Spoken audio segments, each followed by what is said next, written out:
Hello, everybody. So today, SoFi reported earnings. As you know, it's a top 10 position for me. And of course, nobody's surprised. It's a triple beat and raise, which is what SoFi usually does. Some people cynically say they keep sandbagging. I say no, they keep performing better than they thought they were going to perform. And I'm actually surprised by how great this quarter was. Of course, I'm not here to read you the results. For example, Brad Freeman does a great job summarizing most results of growth stocks on Twitter, but you can follow over people that do that. I'm here to tell you that Mr. Market makes 0 sense. That's what I think. I think it's entirely ridiculous.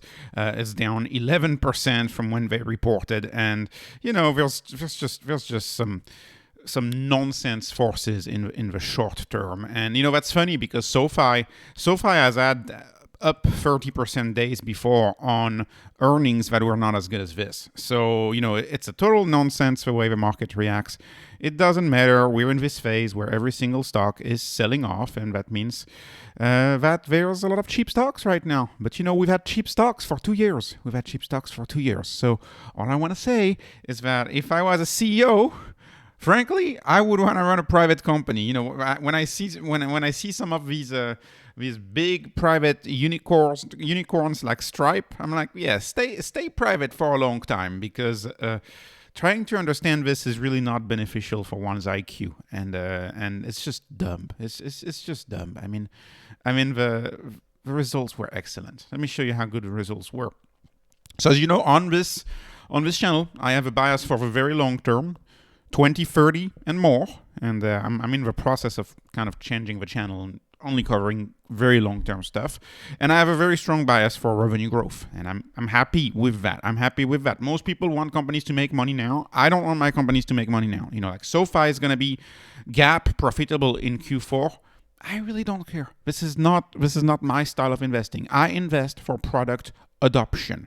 I want to see product adoption. That's the way I've always invested. That's the way I keep investing. When I look at SoFi, I see tremendous product adoption. They are a consumer bank. They are the fastest, in my view, the fastest growing consumer bank out there. They are a mobile-only bank. And what I care is, are there more young people, mostly, right, signing up for the app? Are there people going to see Taylor Swift in that concert stadium in Los Angeles, and are they all signing up for the SoFi app because they see SoFi as this great, legitimate banking institution, this app, and the world evolves as customers from Bank of America and JP Morgan, essentially pass away, as it is the nature of a game. Usually you have a bank, you keep your bank for your whole life, right? It's so important for banks to have younger clients, younger customers.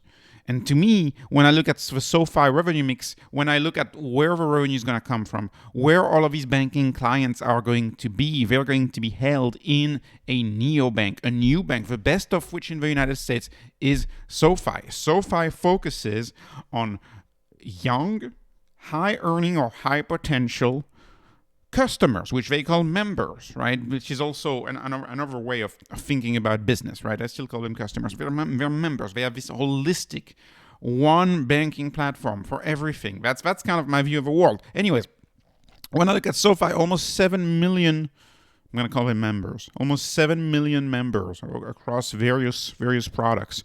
On average, 1.5 products these members have on average. But the goal, of course, is that they get more than 1.5 product. And 7 million, I want to compare this to, say, a Bank of America or JP Morgan, who has been pushing digital banking on their clients for the longest time, even though they have branches, and some clients still resist and want to keep using the branch and not the app. They have about 50 million each. So if you see little SoFi, right, the company that's tiny, the company that really everybody is thinking is dead if you wouldn't look deeper.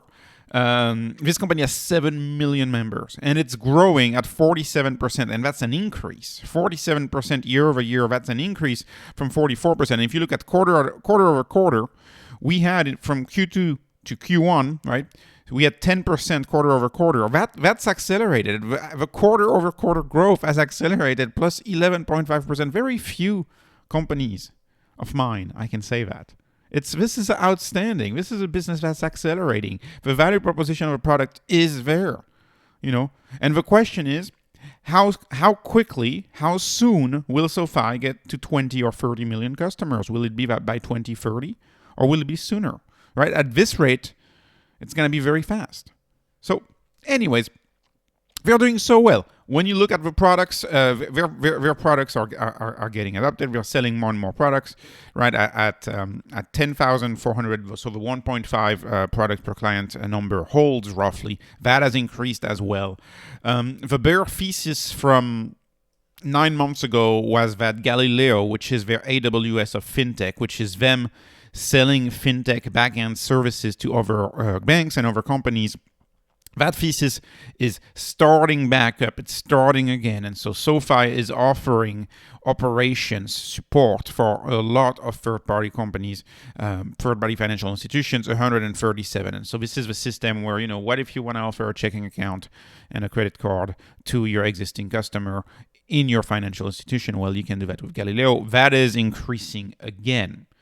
Right now, what about how they make the bulk of their revenue, which is the lending products? Right, the lending products are doing very well, and they are actually it's a slight drop, 24% from 25%, but they're still doing very well. And we are seeing, and I haven't listened to the call, but I assume we're seeing we're seeing some of the student loan activity pick back up. And I will listen to the call as soon as I have time, but I haven't listened to the call. We're seeing that pick back up. So the lending activity is doing very well, considering the lending environment where who wants to borrow money today, right? Who wants to get a personal loan today? Very few people. It's so expensive. Who wants to get a car loan today? That's why we're seeing the slowdown. SoFi, I think, is not seeing much slowdown at all from this environment, which makes it quite outstanding. And as far as the financial services product go, which is their less revenue producing in the short term, but it's more important to me because it's the long term here. There are long term things like checking account, credit cards, SoFi Relay, all of our services they offer, their coaching service, that's increasing still at 50%, and they have 8.9 million financial services products. And keep in mind, the whole idea is the cross-selling, cross-lending, right? So if you have a checking account, and you have that person as their main bank account, and they have that direct deposit to that checking account, they're going to be coming to SoFi for a loan, for a mortgage, right? For trading, etc., for all sorts of activities, for a credit card.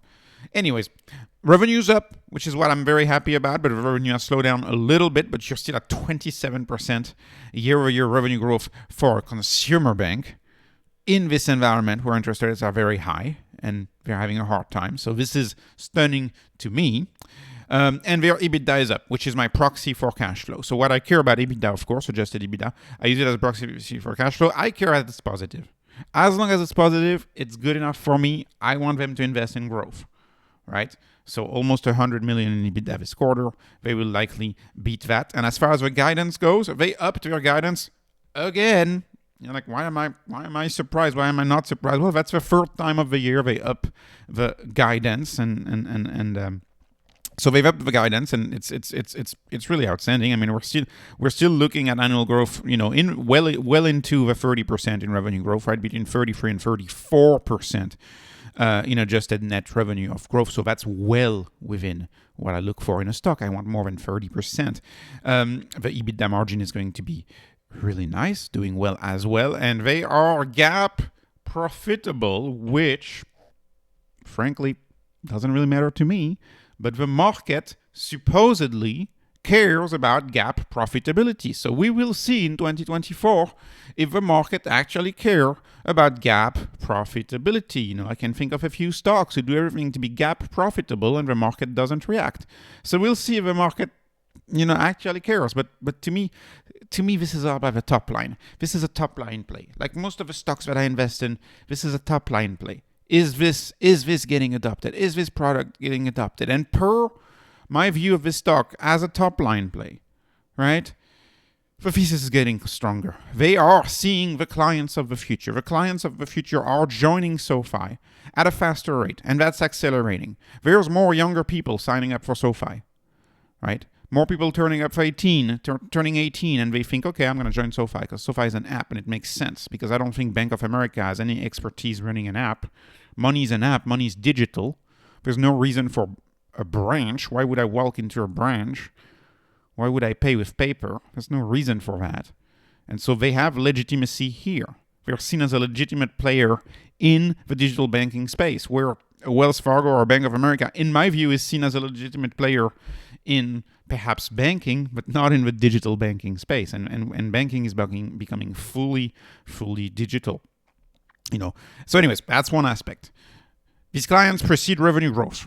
That means clients today mean revenue growth tomorrow. So if you invest for 10 years out, this is a great news. This is a great news for you, right? 27% revenue growth is excellent in this environment. And still, they're still guiding above 30%, as we just saw. And the AWS of fintech thesis is playing out, which many people just 6 to 9 months ago had written it off entirely. So this bank is getting adopted. It's as simple as that. It fits my investment style. What is my investment style? It's buy when a service is getting adopted, or when a product is growing and becoming an overwhelming leader. Buy at that point and sell once it owns the market. So right now, SoFi is still on its way to become a top 10 financial institution in the consumer banking sector, right? I'm not talking about private banking. I'm not talking about asset managers. Because oftentimes banks are so diversified today, it's easy to confuse them. No, I'm talking about the consumer banking sector, consumer-facing banking services. Are they going to be top 10? That's what they've guided, and they are on track on their guidance. In fact, they are growing faster than they even guided and expected us to tell you. And I do not cover SoFi much on this channel because, of course, you have a lot of outstanding people who cover SoFi in the day-to-day detail, and you probably get more information about SoFi on the day-to-day. Well, not more, but at least as much information as you would do for a stock like Tesla. Heavily covered stock. My guess is this video is going to get 300 views. So forgive me for not spending too much time on it. I'm very bullish on the stock. I'm not adding. I'm not selling. We'll see if it drops 10%. And we don't know, because this market is entirely random and stupid. But if it drops 10%, I might be buying a little more SoFi. But no, I mean, right now, Tesla. Right now, Tesla is the stock I'm buying with this gift that we're having this morning with Tesla. So anyways, this was not investment advice. This is just entertainment. Appreciate your likes. Appreciate your subscribes. Thank you so much for watching, and have a wonderful day.